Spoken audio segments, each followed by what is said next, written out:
Assalamualaikum warahmatullahi wabarakatuh. Hai teman-teman, apa kabar? Saya harap semua sehat-sehat ya. Perkenalkan, nama saya Nurul Heriah. Di sini saya sebagai moderator kelompok 7 dan teman-teman saya yaitu Siti Wardatun Hasanah, Nabila Oktafirdaus, dan Mufidatul Islamiyah.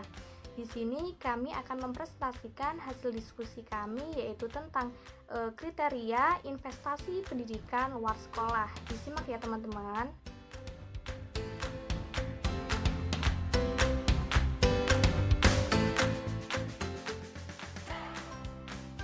Di sini kelompok 7 akan menjelaskan mengenai yang pertama konsep pendidikan sebagai investasi, yang kedua pendidikan non formal sebagai investasi sumber daya manusia, dan yang ketiga kriteria investasi pendidikan luar sekolah.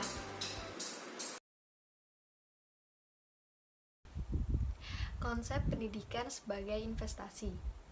Konsep pendidikan sebagai investasi atau education as investment semakin berkembang dan diyakini oleh setiap negara bahwa setiap pembangunan sektor pendidikan merupakan prasyarat kunci bagi pertumbuhan sektor-sektor pembangunan lainnya.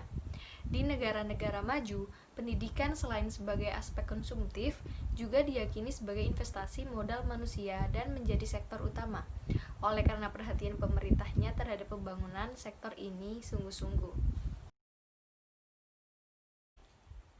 Sumara menyatakan di tahun 1970-an penelitian-penelitian mengenai hubungan antara pendidikan dan pertumbuhan ekonomi sempat mandek karena timbulnya kesangsian mengenai peranan pendidikan terhadap pertumbuhan ekonomi di beberapa negara, khususnya di Amerika Serikat dan negara berkembang yang menerima bantuan dari Bank Dunia pada waktu itu.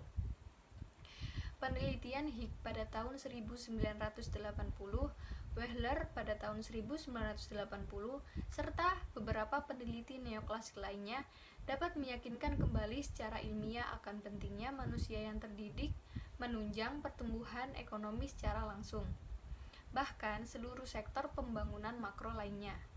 Atas dasar keyakinan tersebut, Bank Dunia kembali merealisasikan program bantuan internasionalnya terhadap berbagai negara.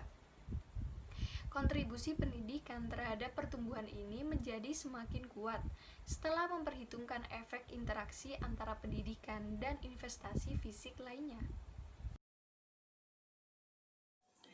Fungsi investasi dalam pendidikan. Yang pertama, fungsi sosial kemanusiaan, merujuk pada kontribusi pendidikan terhadap perkembangan manusia dan hubungan sosial pada berbagai tingkat sosial yang berbeda.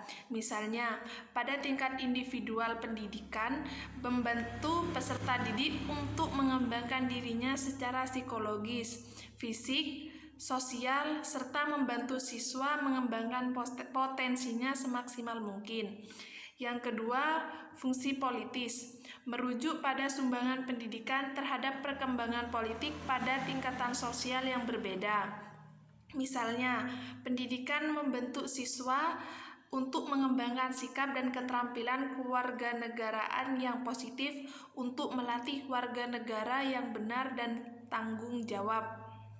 Yang ketiga, fungsi budaya, merujuk pada sumbangan pendidikan pada peralihan dan perkembangan budaya pada tingkatan sosial yang berbeda. Misalnya, pendidikan membantu siswa untuk mengembangkan kreativitasnya, kesadaran estetis, serta untuk bersosialisasi dengan norma-norma, nilai-nilai, dan keyakinan sosial yang baik. Yang keempat, fungsi kependidikan, merujuk pada sumbangan pendidikan terhadap perkembangan dan pemeliharaan pendidikan pada tingkat sosial yang berbeda. Misalnya, pendidikan membantu siswa belajar cara belajar dan membantu guru cara mengajar. Orang yang berpendidikan diharapkan memiliki kesadaran untuk belajar sepanjang hayat atau lifelong learning, selalu merasa ketinggalan informasi, ilmu pengetahuan, serta teknologi, sehingga terus terdorong untuk maju dan terus belajar. Pendidikan non formal sebagai investasi sumber daya manusia. Pentingnya pendidikan dalam upaya memajukan bangsa dan sumber daya manusia. Sebagai negara yang berkembang, Indonesia mulai menuju menjadi negara maju. Maka pendidikan formal dan pendidikan non formal sama-sama berkembang dengan baik. Konsep keilmuan pendidikan non formal prinsipnya menunjukkan sifat reflektif studi aktivitas manusia yang terjadi. Manusia pengamal sebagai subjek serta manusia bertindak adalah objeknya. Keduanya merupakan komponen utama yang tidak dapat dipisahkan satu dari yang lainnya. Hakikat keilmuan pendidikan non formal baik sebagai teori maupun sebagai pengembangan program secara lebih jelas dilihat dari berbagai definisi yang berhubungan dengan konsep keilmuan pendidikan non formal itu sendiri. Selanjutnya yaitu kriteria investasi pendidikan luar sekolah dalam pemerataan pendidikan sebagai investasi sumber daya manusia. Yang pertama yaitu nilai balik ekonomis langsung dari investasi, yaitu perimbangan antara biaya kesempatan atau opportunity cost dan keuntungan masa depan yang diharapkan. Yang kedua yaitu nilai balik ekonomis tidak langsung dari investasi, yaitu keuntungan eksternal yang mempengaruhi pendapatan anggota masyarakat. Yang ketiga yaitu keuntungan fiskal, yaitu peningkatan penerimaan negara dari sektor pajak yang diakibatkan oleh peningkatan penghasilan tenaga kerja terdidik. Yang keempat yaitu pemenuhan kebutuhan tenaga kerja terampil dan terlatih. Yang kelima yaitu permintaan masyarakat akan pendidikan. Yang keenam yaitu efisiensi internal dari lembaga pendidikan, yaitu hubungannya antara input dan output yang diukur dengan indikator-indikator pemborosan, pengulangan, putus sekolah, dan efektivitas biaya. Yang ketujuh yaitu terciptanya distribusi kesempatan pendidikan yang semakin merata untuk semua penduduk usia sekolah. Selanjutnya, yang kedelapan yaitu dampak positif dari pemerataan kesempatan pendidikan terhadap distribusi pendapatan dan kontribusi pendidikan terhadap pengurangan angka kemiskinan. Yang terakhir yaitu kaitan antara investasi di sektor pendidikan dan investasi di sektor lain. Di antaranya yaitu ada kesehatan, ada industri, dan ada pertanian.